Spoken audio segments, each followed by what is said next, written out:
Please come on up. Who's signing? She told you 7 o'clock, didn't she? She did. Okay. We're running really fast and really early. Nice to meet you. I'm Clifton Kemp. Yes. Yeah. Hi, Ernie. Yes, we have. Thank you for the opportunity to meet with you folks and talk about our project. As you may know, Coast is starting a new service in the 5 communities, rural communities north of Rochester. It has been in the literature that we've produced so far, which I've brought some dated material. Unfortunately, I don't have the newest material ready yet. It's been called the Volunteer Minibus Pilot Project. In short, it will be a Coast vehicle operated under Coast's name.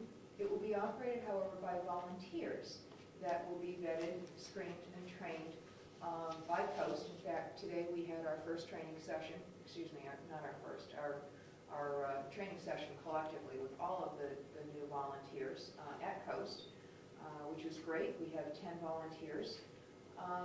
The service that is going to be delivered is for the elderly and the disabled in the rural communities, and it will be once a week in each community, and that service is designed rather to get these folks from their homes to Rochester for shopping for groceries and for pharmacy needs.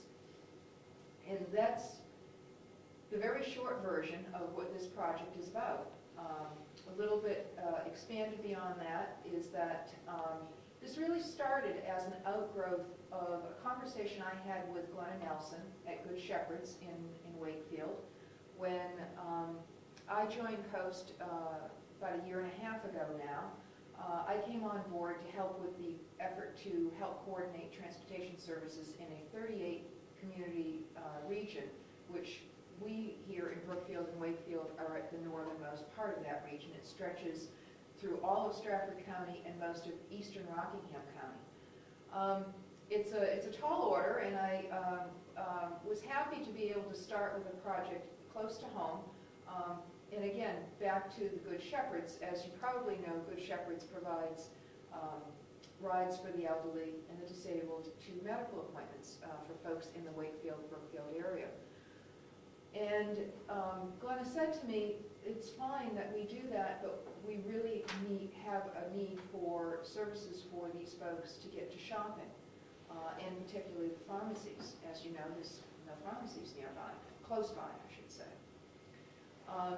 So an outgrowth of that conversation, plus a model of service that's already being used in Rockingham County with an organization called Lamprey Healthcare, where they have, over the years, developed their own small transportation program, which is actually now supported in part by Coast, where they actually provide the type of service that we're talking about here for our region, with paid drivers, however. And so I considered the possibility of marrying the two concepts. It is not unusual. It's very unusual in New Hampshire. In fact, that's why we call it a pilot project. It's not been done before, where volunteers operate an agency's vehicle for the delivery of service. So we put together a grant application about a year ago, and it was approved, and the funding is in place to support this new service. And again, it's in the 5 communities north of Rochester. That's Brookfield and Wakefield, Middleton, Milton, and New Durham. And it's, as I said, once a week. We envision that the startup is going to be where, while I had mentioned, I think before when I chatted with you folks, that we will allow some flexibility in each community in terms of exactly when the service will be delivered during the day. We expect, however, to start out with people being picked up, say, between 9 and 10 in the morning, brought down to Rochester, no more than 2 hours in Rochester, and then brought back home. It will be by reservation. People will call a toll-free number that we have yet to publicize. It'll be in the new literature, and we'll do a marketing effort to kick this service off. And they'll call and reserve a ride. The elderly and the disabled will have priority. However, unfilled seats will be available to the general public. The exciting news is that we are starting this service up next month. In looking at the various community schedules for bingos and community lunches and so forth, we've come to the conclusion that it would probably be best to have service in Middleton on Tuesdays, Wakefield and Brookfield, which will be combined on Wednesdays, New Durham on Thursdays, and Milton on Friday. If you folks have any thoughts as to whether or not that's a bad schedule of service, please let us know soon, as we're developing all of our marketing material shortly. Just a quick question. Yes. Doctor's offices tend to be closed on Wednesday? This is not, unfortunately, going to be for doctor's offices, or doctor's visits. That isn't to say that downstream we might be able to allow for that, but keeping in mind that potentially remembering that this is for the elderly and the disabled, and given our service area, you could conceivably could have somebody picked up at 9 o'clock in the morning and not get into Rochester until 10:15-ish, be there for a couple of hours, and then have their groceries and need to go home. If we insert doctor's visits into that schedule, as we all have had experience of doctor's visits going way beyond their scheduled time, we run the risk of delaying the return home. And again, the primary purpose of this right now is for grocery and pharmacy needs for the elderly and the disabled who have no other way of accessing that or those services. That isn't to say that downstream we might not allow for or find an opportunity where we can fit those in, but that's not our primary purpose at this time. Is there a set grocery store that they're going to visit, or In the, yes and no. or a set pharmacy? Yes. So they would have to make sure that all their prescriptions go to that pharmacy? We will allow, we expect that we will allow 2 to 3 stops while we're in Rochester. And it doesn't need to be the same stores week after week. In that model that I described with Lampert Healthcare, at least in one set of communities, they alternate. One time they'll go to Walmart, and another week they'll go, in an alternating week they might go to Market Basket or Hannaford or whatever the stores are in that area. That is one opportunity. Another opportunity is if there are grocery stores that are reasonably close, we might make those both stores available. It's going to depend, frankly, on the patterns that we can develop with the riders that are on board on a frequent basis. What is important to us, and we'll start identifying that as people call in to make reservations. We'll know where they would like to go. Everybody will get a call back the day before services to be delivered to make sure they know about what time they can be expected for the pickup. And we'll identify, confirm what the destinations are going to be. But in that intake, for the first couple of months, we will be asking people, what stores in priority would you like to go to, where do you get your prescriptions filled, so that we can amass some information and then make some logical decisions about where to go. And then our desire is to have that to be a predictable schedule of venues in the Rochester area, so people can count on knowing that they can get their prescriptions at Rite Aid, on the 2nd and 4th week of the month, for example. So it's unlike any other kind of service that Coast has operated, and frankly, to some extent, we're writing the rules as we go. Hence my not having brochures for you today.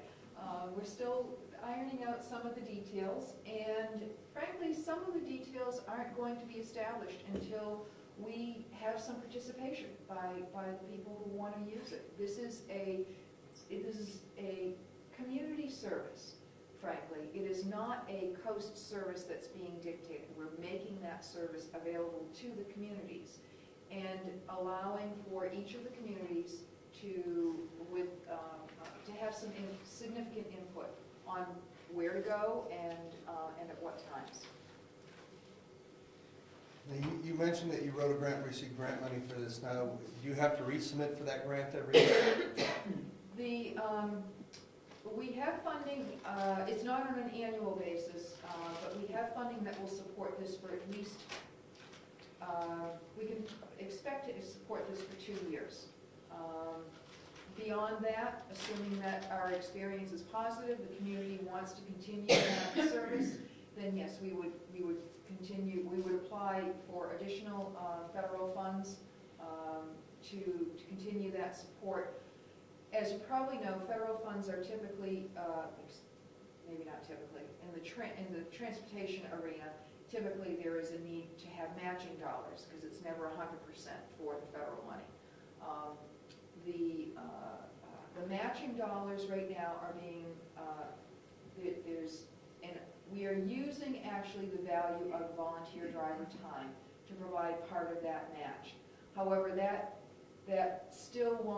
wouldn't cover our operating costs. So we do have some private money right now that is supporting the balance of the costs that we need to cover for the operating expense.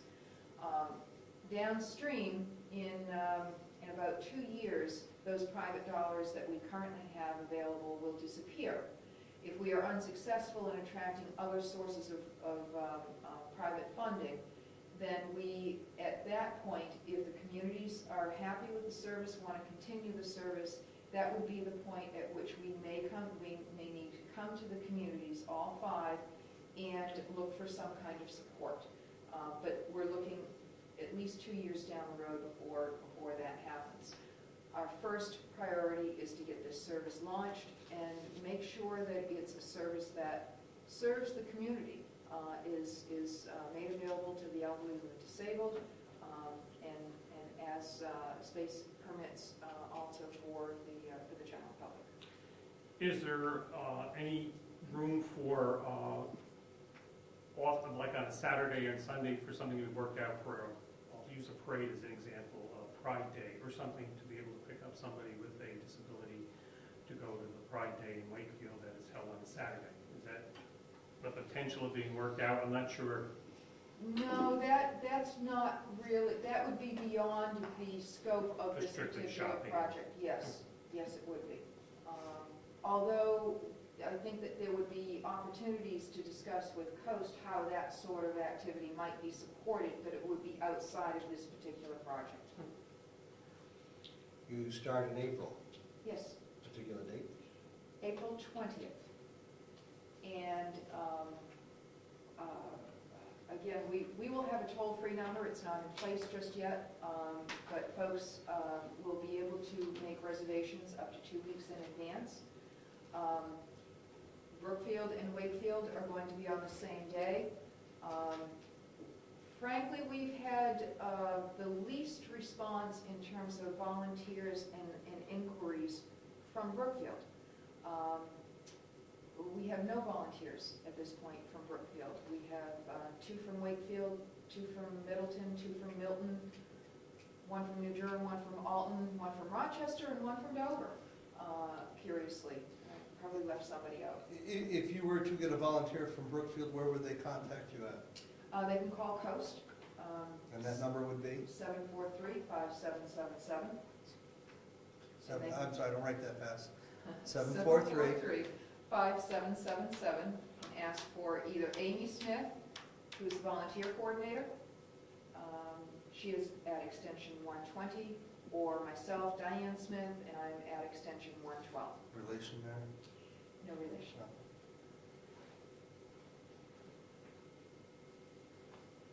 What is your extension again? I am at 112. Did you get all that, Heather?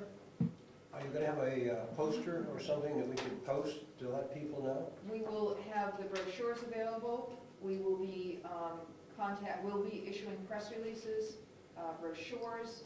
We are looking into direct mail to all the communities involved to get the word out, to make sure that people are aware of the service.